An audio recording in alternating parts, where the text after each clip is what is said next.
Hello NEET aspirants, I hope आप लोगों की तैयारी अच्छी चल रही होगी। अगर आप ड्रॉपर है तो नीट 2025 के क्वेश्चन से आप एक बार गुजर चुके हैं, क्या गलती रह गई थी आपकी? और अगर आप फ्रेशर है, अगर आप फर्स्ट टाइम नीट का पेपर देने वाले हैं, तो किन गलतियों से आपको बचना चाहिए?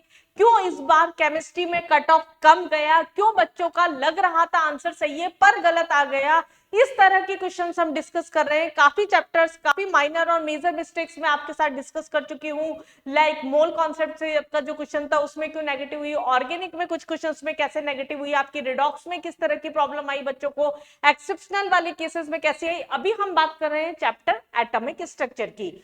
चलिए, अगर हम बात करते हैं सबसे पहले energy and radius of first Bohr's orbit of He plus and Li2 plus are. हमारे पास में यहाँ पर एनर्जीज की वैल्यू पूछी है, किस किस की, He प्लस और Li2 प्लस। क्वेश्चन आपका काफी ज्यादा कैलकुलेटिव था लेकिन इजी क्वेश्चन था। अगर हम एनर्जी की बात करते हैं तो फॉर्मूला क्या होता है, red box constant minus 10⁻⁻18 value आपको दे रखी है, इनटू Z² / N²। जिन बच्चों ने पढ़ रखा है उन लोगों को यहाँ पर रिलेशन अच्छे से याद होगा। ये रिलेशन क्या होता है आपका, Z² / N²। और रेडियस की अगर हम बात करते हैं तो एक फॉर्मूला पढ़ रखा होगा 0.529 इंटू, जल्दी से बताइए जिन लोगों ने एटॉमिक स्ट्रक्चर, अगर आप फ्रेशर भी है, इन केस आप 11th में भी है तो आप लोगों ने सबने एटॉमिक स्ट्रक्चर पढ़ रखा होगा। तो आपका जो रेडियस का फॉर्मूला होता है वो क्या होता है आपका N²/Z।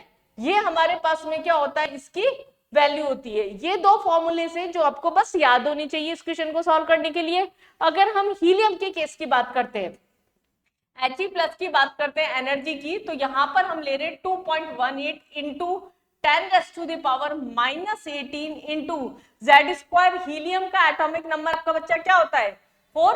तो ये हमारे 2, सॉरी, तो ये हमारे पास में क्या हो गया, 2 की पावर 4 ये। और बोर्स मॉडल है, इसका मतलब हमारे पास में n की वैल्यू के ग्राउंड स्टेट की 1 हो गई।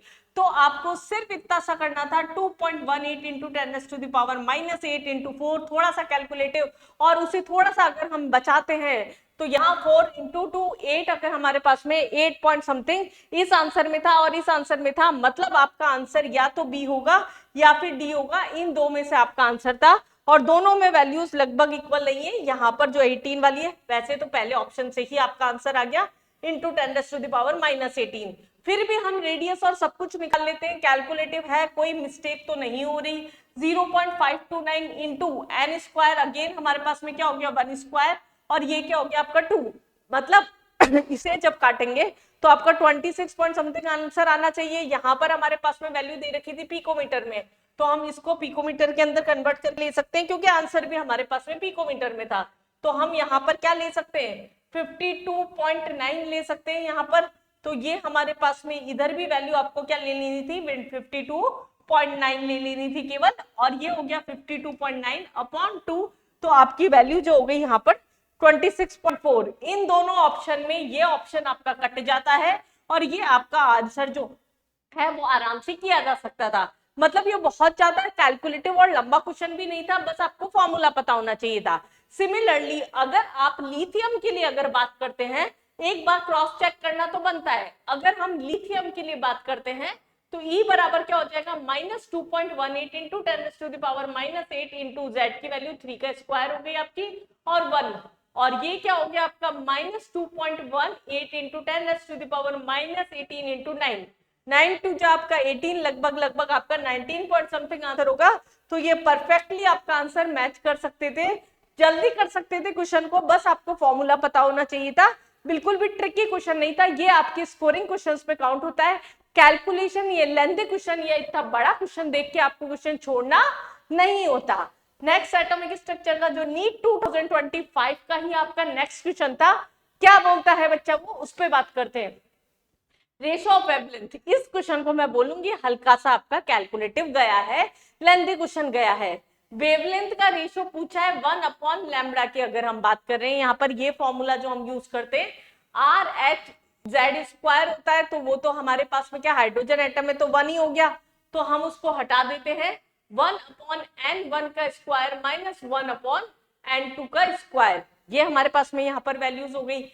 दिक्कत यहाँ पर क्या है, 1/λ हमारे पास फर्स्ट केस में क्या है, ये केस है हमारा। और सेकंड केस जो होगा वहां ट्रांजिशन स्टेट, यहाँ पर हमारे पास में ये क्या है, R H is equal to 1/2 का स्क्वायर माइनस 1/3 का स्क्वायर, ये हमारे पास में वैल्यू आई। थोड़ा सा कैलकुलेशन है नो डाउट क्वेश्चन में, R H is equal to अगर हम करते हैं तो क्या मिलेगा 1/4 अपॉन 1 यहाँ पर 9 दैट इज 36 हो गया। तो ये क्या हो गया आर एच, यहाँ पर मल्टीप्लाई में आपका हो गया 36, 9 माइनस 4 दैट इज 5। ये हमारे पास में क्या हो गया आर एच डॉट 5/36। ये हमारे पास में पहले वाले केस की बात हुई।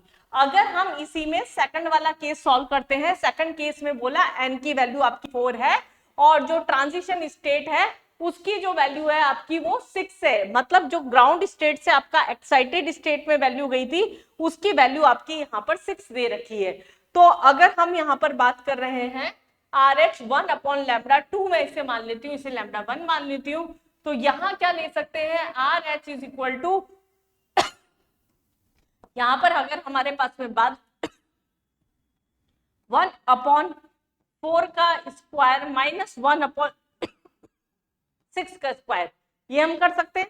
थोड़ा सा नो डाउट कैलकुलेटिव है ये, यहाँ पर डेसिमल लेने में थोड़ा सा कैलकुलेशन में दिक्कत हो सकती है। ये क्या हो गया आपका 1/16 माइनस 1/36 इंटू, हाँ तो ये हमारे पास में क्या हो गया यहाँ पर आर एच, यहाँ पर हमारे पास कैलकुलेट कर लेंगे, ये आपका 576 हो जाएगा मल्टीप्लाई करने पे 36 माइनस 16 दैट इज 16। तो 1/λ2 की वैल्यू आपकी क्या हो गई यहाँ पर R H is equal to यहाँ पर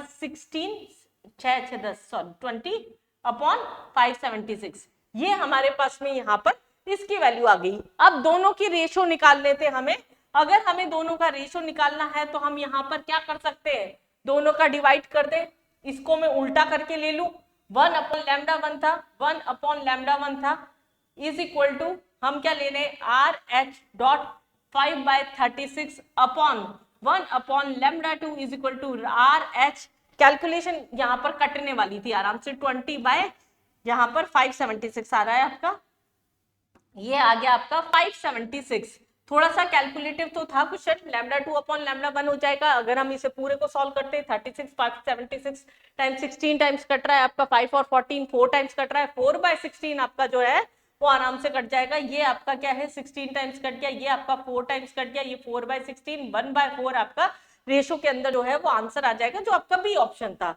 तो आप इस क्वेश्चन से भी नहीं डरना था अपने को, क्योंकि ये कैलकुलेटिव था नो डाउट, लेकिन अगर हमने लेंदी क्वेश्चंस या कुछ बहुत गंदे क्वेश्चंस जिसमें नेगेटिव होने के चांस थे उसके बजाय अगर इसको किया होता तो हम स्कोर उठा सकते थे आराम से, क्योंकि इसमें कोई ट्रिकी क्वेश्चन नहीं है, ये सीधा आपका फॉर्मूला बेस्ड क्वेश्चन है, आपको रेशो में डालना है। और बहुत सारे बच्चे जिन बच्चों को रेशो में कन्वर्ट करके क्वेश्चन नहीं करना आता उसकी प्रैक्टिस में आगे करवाऊंगी, उसके लिए चैनल को सब्सक्राइब करके रखिए।